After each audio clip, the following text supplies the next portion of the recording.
Alex gets the idea to make Riley jealous with another guy so that way he can see Have you done that? Not intentionally, I don't think. I think I've tried and failed. I'll be perfectly honest. I think there's been a couple times where I'm like, I'm going to make him so jealous. And he's just like, whatever.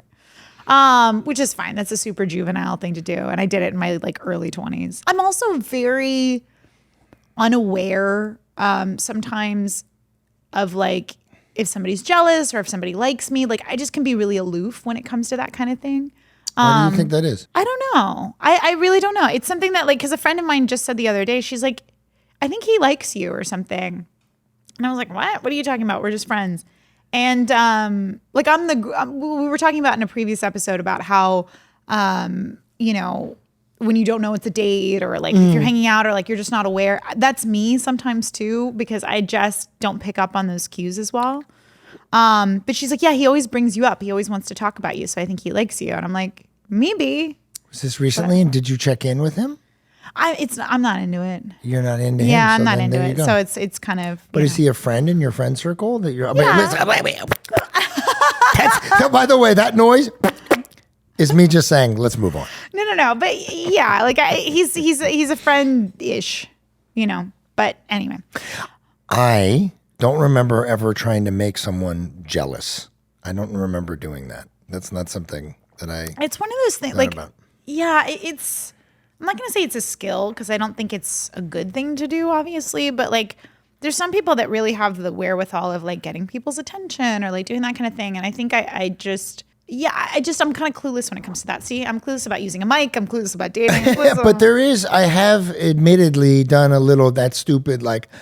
In the beginning, I'm gonna wait. I'm gonna wait the 3 days so that she thinks about me and then she, you know what I mean? That little like I'm not available. Although it's so stupid. When I first like divorced, you said before, we should just if you like somebody, tell them you like them. Like dumb. I mean, this is a little while ago when I was, you know, I thought I knew what I was doing dating wise, but.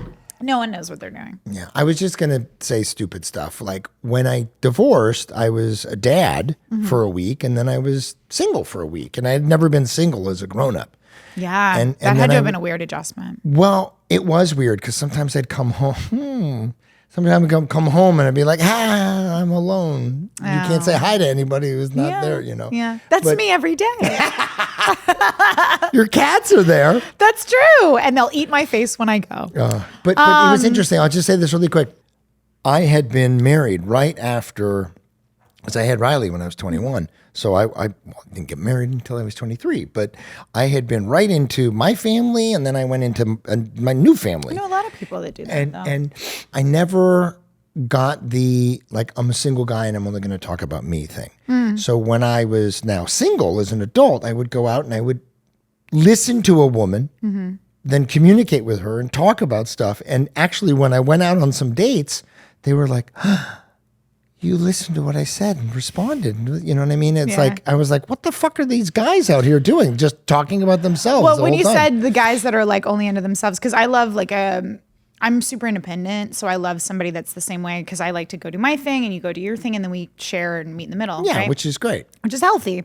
My problem is I love a broken bird who's really independent. So much so that like it's a survival instinct where they have to take care of themselves first because they've had some like weird childhood trauma. Right. Therapy. But I digress. No, but I'm just saying it because I've found that when you find somebody that's in like fight or flight mode, and they have had to be from an early age, and for some reason, a lot of my early relationships were that, is they can't make space for someone else because they're so busy and they're so used to being so focused on themselves and not making room for another person because that's all they've ever known. Right. And so they've never it's a skill and they haven't learned that skill. Yeah. And it's just crazy to me how some people can get to 30s, 40s, you know, older ages 51s. And 51s and they still haven't figured that out, you know? Yeah. Anyway. Okay.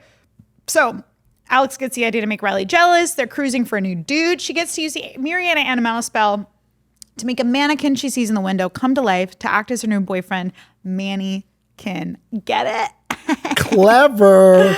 And then Alex's plan is working. Riley sees her with Manny and he starts to get jealous. They do a whole like peeking over the stuff Mm-hmm. montage. And they really, Victor and Guy, I'm not sure if Victor directed this one. Do you have that? Or No, I don't but have that one. they really utilized the backspace of Waverly Place. Yeah, they made they maybe brought in different facades and did some extra set stuff, but it was one of the only episodes where you have that much activity on the street. No, we had a lot of activity. No, but I on mean, the like street. I think they built with with the like, dunk tank and everything. Yeah. Where they opened it up because yeah. usually it was just shot down into Waverly Place rather than forward. I don't think we got a ton in that forward, like past the stoop going into the sub shop. I don't think we ever filmed a bunch out there, which they did with the dunk tank. So Riley decides that he wants to get back together with Alex. Whatever, Riley. Which is just like such fickle high school relationships. After experiencing what jealousy is like, so he understands what she was going through. But little problem, Manny's fallen in love with Alex, and apparently, which they never said this in the original episode with Murrieta and Amanda. Wait, I'm interrupted because apparently he doesn't have any genitalia because he's a mannequin.